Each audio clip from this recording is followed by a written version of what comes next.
ਵਾਹਿਗੁਰੂ ਜੀ ਕਾ ਖਾਲਸਾ ਵਾਹਿਗੁਰੂ ਜੀ ਕੀ ਫਤਿਹ। ਮੈਂ ਤੁਹਾਡੀ ਹੋਸਟ ਨੀਲਮ ਕੌਰ ਤੇ ਮੈਂ ਟੀਵੀ 84 ਦੇ ਸਾਰੇ ਦਰਸ਼ਕਾਂ ਦਾ ਹਾਰਦਿਕ ਸਵਾਗਤ ਕਰਦੀ ਹਾਂ ਪ੍ਰੋਗਰਾਮ ਸੱਚੋ ਸੱਚ ਵਿੱਚ। ਰੋਜ਼ਾਨਾ ਦੀ ਤਰ੍ਹਾਂ ਤੁਹਾਡੇ ਤੇ ਸਾਡੇ ਹਰਮਨ ਪਿਆਰੇ ਡਾਕਟਰ ਅਮਰਜੀਤ ਸਿੰਘ ਜੀ ਆਏ ਹੋਏ ਨੇ। ਆਓ ਉਹਨਾਂ ਨਾਲ ਮਿਲ ਕੇ ਪ੍ਰੋਗਰਾਮ ਸ਼ੁਰੂ ਕਰਦੇ ਹਾਂ। ਡਾਕਟਰ ਸਾਹਿਬ welcome to our show. Thank you. ਹਾਂ ਡਾਕਟਰ ਸਾਹਿਬ, ਅੱਜ 30 ਜੁਲਾਈ 2013 15 ਸਾਵਣ ਨਾਨਕਸ਼ਾਹੀ ਸੰਮਤ 545 ਦਾ ਦਿਨ ਹੈ ਤੇ ਹੁਣ ਅਸੀਂ ਆਪਣੇ ਪ੍ਰੋਗਰਾਮ ਦੀ ਸ਼ੁਰੂਆਤ ਸਾਡੇ ਦਰਸ਼ਕਾਂ ਵੱਲੋਂ ਆਈਆਂ email, phone messages, text messages, Facebook messages ਅਤੇ ਟਵਿੱਟਰ ਮੈਸੇਜ ਦੇ ਨਾਲ ਕਰਦੇ ਹਾਂ। ਪ੍ਰੋਗਰਾਮ ਦੀ ਸ਼ੁਰੂਆਤ ਕਰਨ ਤੋਂ ਪਹਿਲਾਂ ਹੁਣੇ ਹੀ ਮੈਂ ਖਬਰ ਦੇਖੀ ਹੈ ਜੀ ਕਿ ਤਖਤ ਸ੍ਰੀ ਕੇਸਗੜ੍ਹ ਸਾਹਿਬ ਦੇ ਜਥੇਦਾਰ ਗਿਆਨੀ ਤਰਲੋਚਨ ਸਿੰਘ ਹਾਰਟ ਅਟੈਕ ਦੇ ਨਾਲ ਚੜ੍ਹਾਈ ਕਰ ਗਏ ਨੇ ਜੀ। ਸੋ ਅਸੀਂ ਦੁੱਖ ਦਾ ਇਜ਼ਹਾਰ ਕਰਦੇ ਹਾਂ ਔਰ ਅਰਦਾਸ ਕਰਦੇ ਹਾਂ ਗੁਰੂ ਚਰਨਾਂ 'ਚ ਕਿ ਉਹਨਾਂ ਦੀ ਆਤਮਾ ਨੂੰ ਆਪਣੇ ਚਰਨਾਂ 'ਚ ਨਿਵਾਸ ਦੇਣ ਜੀ। ਤੇ ਅਸੀਂ ਇਹ ਵੀ ਆਸ ਕਰਦੇ ਹਾਂ ਕਿ ਜੀਵਨ ਤਾਂ ਆਉਣ ਜਾਣ ਵਾਲਾ ਹੈ, ਇੱਥੇ ਕੋਈ ਥਿਰ ਨਹੀਂ ਹੈ ਜੀ। ਕਿੰਨੀ ਚੰਗੀ ਗੱਲ ਹੋਏ ਕਿ ਸਾਡੇ ਇਹ ਸਤਿਕਾਰਤ ਜਥੇਦਾਰ ਤਖਤ ਸਾਹਿਬਾਨ ਤੇ ਬੈਠੀਆਂ ਸ਼ਖਸੀਅਤਾਂ ਜੀ ਇਸ ਕਦਰ ਪੰਥਕ ਕਾਜ਼ ਨੂੰ, ਪੰਥ ਦੀ ਚੜ੍ਹਦੀ ਕਲਾ ਨੂੰ ਸਮਰਪਿਤ ਹੋ ਕੇ ਮਜ਼ਬੂਤ ਸਟੈਂਡ ਲੈਣ ਮੁੱਦਿਆਂ ਤੇ ਕਿ ਜਦੋਂ ਕੋਈ ਦੁਨੀਆ ਦੀ ਕਿਸੇ ਹੋਰ ਧਾਰਮਿਕ ਦੁਨੀਆ ਦਾ ਸ਼ਖਸ ਜਾਂਦਾ ਹੈ ਜੀ ਤੇ ਕੁੱਲ ਦੁਨੀਆ ਭਰ ਦੇ ਵਿੱਚ ਇੱਕ ਜਿਹੜਾ ਸ਼ੌਕ ਹੁੰਦਾ ਹੈ, ਜਿਵੇਂ ਪੋਪ ਨਾਲ ਜੁੜੀਆਂ ਹੋਈਆਂ ਗੱਲਾਂ ਨੇ ਜਾਂ ਇਸਲਾਮਿਕ ਹਵਾਲੇ ਨਾਲ ਹੈ ਜੀ ਜੀ। ਪਰ ਕਿਉਂਕਿ ਸਾਡੇ ਬਹੁਤ ਸਾਰੇ ਇਹਨਾਂ ਅਹੁਦਿਆਂ ਤੇ ਬਿਰਾਜਮਾਨ ਜਿਹੜੇ ਜਥੇਦਾਰ ਨੇ ਜੀ ਉਹ ਸਿਰਫ ਤੇ ਸਿਰਫ ਸੀਮਤ ਦਾਇਰੇ 'ਚ ਹੀ ਰਹਿੰਦੇ ਆ ਆਪਣੇ ਜਿਹੜੇ ਸ਼੍ਰੋਮਣੀ ਕਮੇਟੀ ਜਾਂ ਜਿਹੜੇ ਵੀ ਉਹਨਾਂ ਨੂੰ ਇੰਪਲੋਈ ਕਰਨ ਵਾਲੇ ਨੇ ਉਹਨਾਂ ਤੱਕ ਹੀ ਆਪਣੀਆਂ ਲਾਇਲਟੀਜ਼ ਰੱਖਦੇ ਨੇ ਜੀ। ਇਸ ਲਈ ਇੱਕ ਮਾਮੂਲੀ ਖਬਰ ਤੋਂ ਜ਼ਿਆਦਾ ਕੋਈ ਬਹੁਤੀ ਖਬਰ ਨਹੀਂ ਬਣਦੀ ਜੀ। ਫਿਰ ਵੀ ਸਾਡੇ ਤਖਤ ਸਾਹਿਬਾਨ ਤੇ ਬੈਠੀਆਂ ਜਿਹੜੀਆਂ ਸ਼ਖਸੀਅਤਾਂ ਨੇ ਉਹਨਾਂ ਤੋਂ ਅਸੀਂ ਆਸ ਜ਼ਰੂਰ ਕਰਦੇ ਜੀ ਕਿ ਜੀਵਨ ਦੇ ਵਿੱਚ ਇਸ ਕਿਸਮ ਦੇ ਜਿਹੜੇ ਨੇ ਮਜ਼ਬੂਤ ਸਟੈਂਡ ਲੈਣ ਪੰਥ ਦੀ ਚੜ੍ਹਦੀ ਕਲਾ ਲਈ ਤਾਂ ਕਿ ਇਤਿਹਾਸ ਦੇ ਵਿੱਚ ਉਹਨਾਂ ਦੀ ਥਾਂ ਬਣੇ। ਜੇ ਅੱਜ ਅਸੀਂ ਅਕਾਲੀ ਫੂਲਾ ਸਿੰਘ ਨੂੰ ਯਾਦ ਕਰਦੇ ਹਾਂ, ਜਥੇਦਾਰ ਗੁਰਬਚਨ ਸਿੰਘ ਮਾਨੋਚਾਲ ਨੂੰ ਯਾਦ ਕਰਦੇ ਹਾਂ, ਜਥੇਦਾਰ ਗੁਰਦਿਆਲ ਸਿੰਘ ਅਜਨੋਹਾ ਨੂੰ ਯਾਦ ਕਰਦੇ ਹਾਂ ਜੀ, ਇਹ ਉਹ ਸਾਡੀਆਂ ਸ਼ਖਸੀਅਤਾਂ ਰਹੀਆਂ ਨੇ। ਔਰ ਈਵਨ ਤਖਤ ਸ੍ਰੀ ਕੇਸਗੜ੍ਹ ਸਾਹਿਬ ਦੇ ਹਵਾਲੇ ਨਾਲ ਗਿਆਨੀ ਸ਼ਰਮ ਸਿੰਘ ਇੱਕ ਬਹੁਤ ਅੱਛੇ ਜਥੇਦਾਰ ਹੋਏ ਨੇ। ਸੋ ਫਿਰ ਵੀ ਅਸੀਂ ਅਫਸੋਸ ਦਾ ਇਜ਼ਹਾਰ ਕਰਦੇ ਜੀ। ਡਾਕਟਰ ਸਾਹਿਬ ਸਾਡੀ ਪਹਿਲੀ ਈਮੇਲ ਸਰੀ BC ਕੈਨੇਡਾ ਤੋਂ ਵੀਰ ਕਰਮਜੀਤ ਸਿੰਘ ਜੀ ਦੀ ਹੈ। ਇਹ ਲਿਖਦੇ ਹਨ, ਜਿਸ ਤਰ੍ਹਾਂ ਨਾਰਥ ਅਮਰੀਕਾ ਵਿੱਚ ਤੁਸੀਂ ਸਿੱਖ ਕਮਿਊਨਿਟੀ ਵਿੱਚ ਜਾਗਰੂਕਤਾ ਲਿਆ ਰਹੇ ਹੋ, ਉਸੇ ਤਰ੍ਹਾਂ ਮੇਰੀ ਸੋਚ ਮੁਤਾਬਿਕ ਅੱਜ ਦੇ ਟਾਈਮ ਵਿੱਚ ਪੰਜਾਬ ਵਿੱਚ ਸਰਦਾਰ ਅਜਮੇਰ ਸਿੰਘ ਜੋ ਲੇਖਕ ਹਨ ਬੜੀ ਦਲੀਲ ਅਤੇ ਧੜੱਲੇ ਨਾਲ ਆਵਾਜ਼ ਬੁਲੰਦ ਕਰ ਰਹੇ ਹਨ। ਉਹਨਾਂ ਦੇ ਲੈਕਚਰ YouTube ਤੇ ਉਪਲਬਧ ਹਨ। ਤੁਸੀਂ ਦੋਵੇਂ ਵੀਰ ਬਹੁਤ ਵਧੀਆ ਕੰਮ ਕਰ ਰਹੇ ਹੋ। ਤੁਹਾਨੂੰ ਦੋਹਾਂ ਨੂੰ ਮੈਂ ਪ੍ਰਣਾਮ ਕਰਦਾ ਹਾਂ। ਮੈਂ ਬੀਬੀ ਨੀਲਮ ਕੌਰ ਜੀ ਨੂੰ ਕਹਿਣਾ ਚਾਹਾਂਗਾ ਕਿ ਤੁਸੀਂ ਬਹੁਤ ਖੁਸ਼ਕਿਸਮਤ ਹੋ ਕਿ ਤੁਹਾਨੂੰ ਦਿਨ ਵਿੱਚ ਇੱਕ ਘੰਟਾ ਮਹਾਨ ਸ਼ਖਸੀਅਤ ਡਾਕਟਰ ਅਮਰਜੀਤ ਸਿੰਘ ਜੀ ਦੀ ਸੰਗਤ ਹਾਸਲ ਹੁੰਦੀ ਹੈ। ਤੁਹਾਡਾ ਬਹੁਤ ਬਹੁਤ ਧੰਨਵਾਦ। ਹਾਂ ਡਾਕਟਰ ਸਾਹਿਬ, ਸਭ ਤੋਂ ਪਹਿਲਾਂ ਤਾਂ ਵੀਰ ਕਰਮਜੀਤ ਸਿੰਘ ਜੀ ਦਾ ਬਹੁਤ ਬਹੁਤ ਧੰਨਵਾਦ। ਉਹਨਾਂ ਨੇ ਸਾਨੂੰ ਸਰੀ ਤੋਂ ਲਿਖਿਆ ਜੀ। ਉਹਨਾਂ ਨੇ ਬੜੇ ਸ਼ਲਾਘਾ ਭਰੇ ਸ਼ਬਦ ਕਹੇ ਨੇ ਪ੍ਰੋਗਰਾਮ ਲਈ ਵੀ, ਸਾਡੇ ਪ੍ਰਤੀ ਵੀ ਜੀ। ਉਸ ਦੇ ਲਈ ਵੀ ਅਸੀਂ ਉਹਨਾਂ ਦੇ ਸ਼ੁਕਰਗੁਜ਼ਾਰ ਹੈ। ਪਰ ਮੈਂ ਇਹ ਸਮਝਦਾ ਹਾਂ ਵੀ ਗੁਰਸਿੱਖਾਂ ਕੇ ਮਨ ਭਾਉਂਦੀ ਗੁਰ ਸਤਿਗੁਰ ਕੀ ਵਡਿਆਈ ਜੀ। ਵਡਿਆਈ ਸਤਿਗੁਰੂ ਦੀ ਹੈ। ਗੁਰੂ ਸਾਹਿਬ ਆਪ ਬਖਸ਼ਿਸ਼ ਕਰਨ, ਸਾਨੂੰ ਬੁੱਧੀ ਦੇਣ, ਸਬੁੱਧੀ ਦੇਣ ਤਾਂ ਕਿ ਅਸੀਂ ਸਚਿਆਰਤਾ ਦੇ ਨਾਲ ਇਸ ਰਸਤੇ ਨੂੰ ਜਿਸ ਨੂੰ ਅਸੀਂ ਚੁਣਿਆ ਕੌਮੀ ਆਜ਼ਾਦੀ ਦਾ, ਖਾਲਿਸਤਾਨ ਦੇ ਸੰਘਰਸ਼ ਨੂੰ ਜਿਹੜਾ ਇੱਥੋਂ ਦੇ ਮੁਲਕਾਂ 'ਚ ਰਹਿੰਦੇ ਆ ਕਾਨੂੰਨ ਦੇ ਦਾਇਰੇ 'ਚ ਰਹਿ ਕੇ ਸਚਿਆਰਤਾ ਨਾਲ ਆਪਣੀ ਗੱਲ ਕਹਿਣ ਦਾ ਜੀ, ਇਸ ਤੇ ਅਸੀਂ ਸਾਬਤ ਕਦਮਾਂ ਨਾਲ ਤੁਰ ਸਕੀਏ।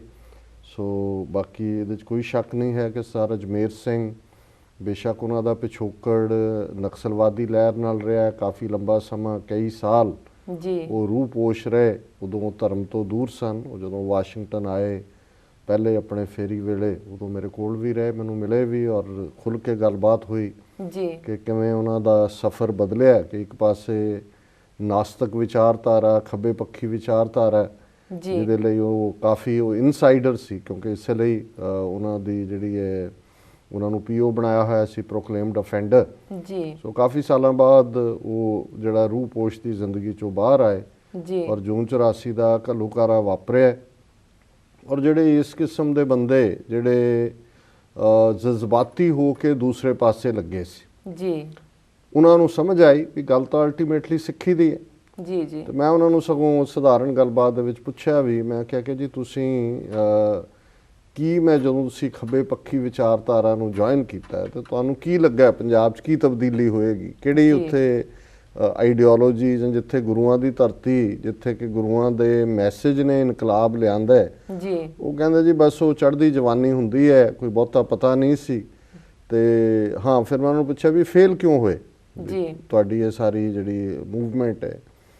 ਉਹ ਕਹਿਣ ਲੱਗੇ ਜੀ ਹੁਣ ਉਹ ਜਿਹੜਾ ਸਾਰਾ ਮਾਰਕਸਿਜ਼ਮ ਜਿਹੜਾ ਕਿ ਕਲਾਸ ਸਟਰਗਲ ਦੇ ਉੱਤੇ ਖੜਾ ਸੀ, ਹੈਵ ਔਰ ਹੈਵ ਨਾਟ, ਜੀ ਇੱਕ ਉੱਪਰ ਹੈ ਇੱਕ ਉਹ ਹੈ ਜਿਹਦੇ ਕੋਲ ਹੈ ਨਹੀਂ, ਪਰ ਪੰਜਾਬ ਦੇ ਵਿੱਚ ਤਾਂ ਉਸ ਲੈਵਲ ਦੀ ਹੈ ਹੀ ਨਹੀਂ ਸੀ, ਕਿਉਂਕਿ ਪੰਜਾਬ 'ਚ ਤਾਂ ਵੈਸੇ ਹੀ 80% ਤੋਂ ਜ਼ਿਆਦਾ ਜਿਹੜੇ ਲੋਕ ਨੇ ਮਿਡਲ ਕਲਾਸ ਨੇ, ਆਮ ਕਿਸਾਨ ਨੇ, 5-5 ਕਿੱਲੇ 4-4 ਕਿੱਲੇ, ਹੁਣ ਤਾਂ ਉਹ ਵੀ ਘਟ ਗਏ ਜਿਉਂ-ਜਿਉਂ ਅੱਗੋਂ ਬੱਚੇ ਹੁੰਦੇ ਨੇ, ਕਈਆਂ ਦੇ ਹੱਥ ਕਿੱਲਾ 2-2 ਕਿੱਲਾ ਰਹਿੰਦਾ ਜੀ। ਸੋ ਇੱਥੇ ਤਾਂ ਉਹ ਫਿਊਡਲ ਸਿਸਟਮ ਹੈ ਨਹੀਂ ਸੀ, ਜਾਂ ਇੱਥੇ ਤਾਂ ਇਹ ਨਹੀਂ ਸੀ ਕਿ ਵੱਡੇ ਕੋਈ, ਹੁਣ ਠੀਕ ਹੈ ਅੱਜ ਬਾਦਲ ਐਂਡ ਕੰਪਨੀ ਔਰ ਦੂਜਾ ਇੱਕ ਨਵਾਂ ਮਾਫੀਆ ਬਣ ਗਿਆ, ਇੱਕ ਨਵੀਂ ਕਲਾਸ ਉੱਭਰੀ ਹੈ, ਪਰ ਉਹ ਜਿਹੜੀ ਕਾਰਲ ਮਾਰਕਸ ਦੇ ਥੱਲੇ ਹੈਵ ਔਰ ਹੈਵ ਨਾਟ ਦਾ ਕਨਸੈਪਟ ਉਹ ਪੰਜਾਬ 'ਚ ਐਗਜ਼ਿਸਟ ਨਹੀਂ ਸੀ ਕਰਦਾ ਜੀ। ਤੇ ਦੂਸਰੀ ਗੱਲ ਉਹਨਾਂ ਨੇ ਕਹੀ ਕਿ ਜੀ ਸਾਨੂੰ ਪਤਾ ਨਹੀਂ ਸੀ ਵੀ ਸਾਡੇ ਗੁਰੂਆਂ ਦੀ ਇੰਨੀ ਰੈਵੋਲੂਸ਼ਨਰੀ ਵਿਚਾਰਧਾਰਾ ਹੈ ਤੇ ਸਾਨੂੰ ਆਪਣੀ ਅਸੀਂ ਵਿਚਾਰਧਾਰਾ ਨੂੰ ਛੱਡ ਕੇ ਇੰਪੋਰਟ ਕੀਤਾ ਕਿ ਜੀ ਮਾਰਕਸ ਨੇ ਕੀ ਕਿਹਾ, ਵੀਅਤਨਾਮ 'ਚ ਕੀ ਹੋ ਰਿਹਾ ਹੈ, ਕੋਰੀਆ 'ਚ ਕੀ ਹੋ ਰਿਹਾ, ਸੋ ਉਹ ਸਾਡੀ ਧਰਤੀ ਦੇ ਫਿੱਟ ਹੀ ਨਹੀਂ ਸੀ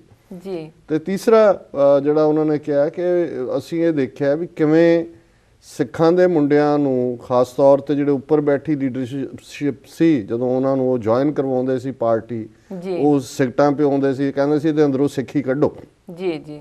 ਸੋ ਕਹਿੰਦੇ ਵੀ ਬਾਅਦ 'ਚ ਅਸੀਂ ਆ ਕੇ ਦੇਖਦੇ ਹਾਂ ਵੀ ਕਿਵੇਂ ਇਹਨਾਂ ਸਭ ਦੇ ਪਿੱਛੇ ਕੌਣ ਸੀ ਜਿਨ੍ਹਾਂ ਨੇ ਕਿ ਇਸ ਕਿਸਮ ਦੀ ਜਿਹੜੀ ਆਈਡੀਓਲੋਜੀ ਸਿੱਖੀ ਦੀ ਹੈ, ਜਿਹੜੀ ਕਿ ਮੁੱਢਲਾ ਇਨਕਲਾਬ ਹੀ ਸਿੱਖੀ ਦਾ, ਰੈਵੋਲੂਸ਼ਨ ਦਾ, ਉਹਨਾਂ ਲੋਕਾਂ ਨੂੰ ਪਾਵਰ ਦੇਣਾ, ਬਾਬਾ ਬੰਦਾ ਸਿੰਘ ਬਹਾਦਰ ਦਾ ਉਹ ਆਰਡਰ ਕਿ ਜ਼ਮੀਨ ਵਾਹੁਣ ਵਾਲਾ ਜ਼ਮੀਨ ਦਾ ਮਾਲਕ ਹੈ।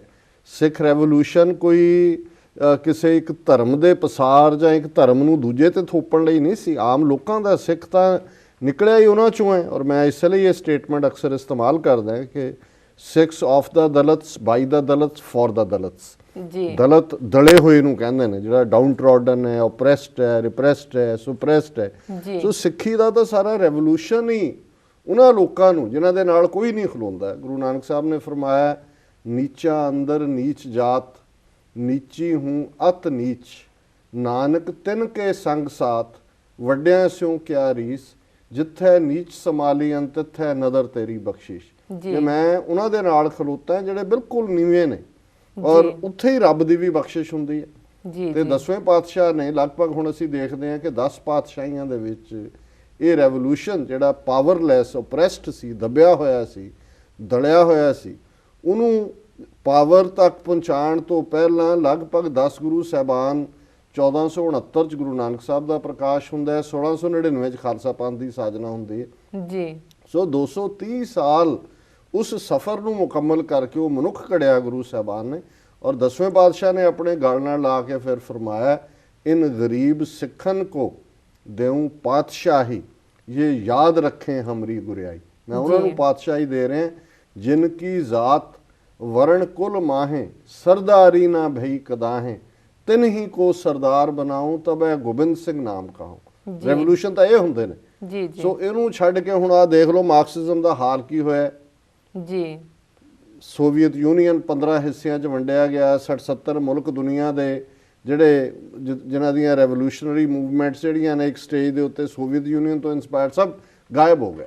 ਯਾਨੀ 50-60 ਸਾਲ ਦੇ ਤਜਰਬੇ 'ਚ ਮਾਰਕਸਿਜ਼ਮ ਦੇ, ਜਿਹਦੇ 'ਚ ਕਰੋੜਾਂ ਲੋਕ ਮਾਰੇ ਗਏ। ਰਸ਼ੀਅਨ ਹਵਾਲੇ ਨਾਲ ਸੋਵੀਅਤ ਯੂਨੀਅਨ ਦੇ ਕਿਹਾ ਜਾਂਦਾ ਵੀ ਜੇ ਦੋਨੋਂ ਵਰਲਡ ਵਾਰਸ ਦੇ ਵਿੱਚ ਕਿੰਨੇ ਮਾਰੇ ਗਏ ਉਹ ਜਮ੍ਹਾਂ ਕਰ ਲਓ, ਉਹਦੇ ਨਾਲੋਂ ਜ਼ਿਆਦਾ ਸਟਾਲਿਨ ਔਰ ਦੂਸਰਿਆਂ ਨੇ ਜਿਹੜੇ ਰੂਲਰ ਆਏ ਕਮਿਊਨਿਸਟਾਂ ਦੇ, ਉਹਨਾਂ ਨੇ ਮਾਰੇ ਜੀ।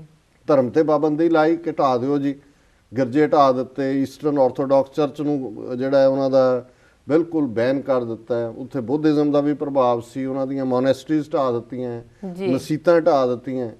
ਅੱਜ ਦੇਖ ਲਓ ਜਾ ਕੇ ਉੱਥੇ ਜਿੰਨੀਆਂ ਮਸੀਤਾਂ ਨਵੀਆਂ ਬਣ ਰਹੀਆਂ ਨੇ ਦੁਨੀਆ 'ਚ ਕਿਤੇ ਵੀ ਨਹੀਂ ਬਣ ਰਹੀਆਂ। ਸਕੂਲਾਂ 'ਚ ਉਡਾ ਦਿੱਤਾ, ਜੇ ਕੋਈ ਪ੍ਰੇਅਰ ਕਰਦਾ ਫੜਿਆ ਜਾਂਦਾ ਸੀ ਉਹਨੂੰ ਸਜ਼ਾ ਮਿਲਦੀ ਸੀ। ਸੋ ਅਸੀਂ ਸਮਝਦੇ ਹਾਂ ਵੀ ਇਹ ਜਿਹੜੇ ਸਾਡੇ ਵੀਰ ਅਜਮੇਰ ਸਿੰਘ ਵਰਗੇ ਲੇਖਕ ਨੇ, ਇਹ ਸਾਰੇ ਉਸ ਪਿਛੋਕੜ 'ਚੋਂ ਆਏ ਨੇ।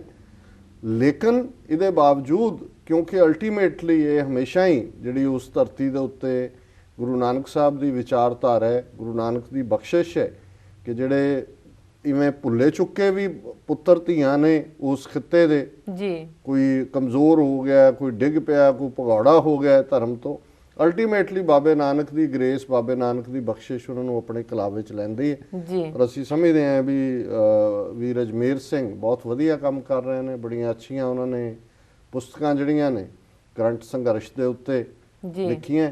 ਔਰ ਉਹਨਾਂ ਨੇ ਬਿਲਕੁਲ ਜਦੋਂ ਇੱਥੇ ਵੀ ਹੁਣ ਆਉਂਦੇ ਨੇ ਕਦੇ, ਉਹ ਬਿਲਕੁਲ ਲਾਇਬ੍ਰੇਰੀ 'ਚ ਹੀ ਬੈਠੇ ਰਹਿੰਦੇ ਨੇ, ਪੂਰਾ ਗੰਭੀਰ ਚਿੰਤਨ ਕਰਕੇ ਜੀ ਫੈਕਟਸ ਦੇ ਨਾਲ ਗੱਲ ਨੂੰ ਸਾਹਮਣੇ ਲਿਆਉਂਦੇ ਨੇ। ਹੋ ਸਕਦਾ ਹੈ ਕਈ ਮਾਮਲਿਆਂ 'ਚ ਅਸੀਂ ਉਹਨਾਂ ਦੀ ਸਾਰੀ ਅਪਰੋਚ ਨਾਲ ਸਹਿਮਤ ਨਾ ਵੀ ਹੁੰਦੇ ਹੋਈਏ, ਲੇਕਿਨ ਉਹ ਬੜੀ ਇਮਾਨਦਾਰੀ ਦੇ ਨਾਲ ਇਸ ਪਾਸੇ ਯਤਨ ਕਰ ਰਹੇ ਨੇ ਕਿ ਸੱਚਾਈ ਨੂੰ ਲੋਕਾਂ ਦੇ ਸਾਹਮਣੇ ਰੱਖਿਆ ਜਾਏ। ਜੀ ਡਾਕਟਰ ਸਾਹਿਬ, ਹੁਣ ਅਸੀਂ ਆਪਣੀ ਈਮੇਲ ਪੜ੍ਹਨ ਤੋਂ ਪਹਿਲਾਂ ਬ੍ਰੇਕ ਤੇ ਜਾਂਦੇ ਹਾਂ। ਵੀਅਰਸ ਸਾਡੇ ਨਾਲ ਇਸ ਤਰ੍ਹਾਂ ਜੁੜੇ ਰਹੋ, ਮਿਲਦੇ ਆ ਆਫਟਰ ਦਿਸ ਸ਼ਾਰਟ ਬ੍ਰੇਕ।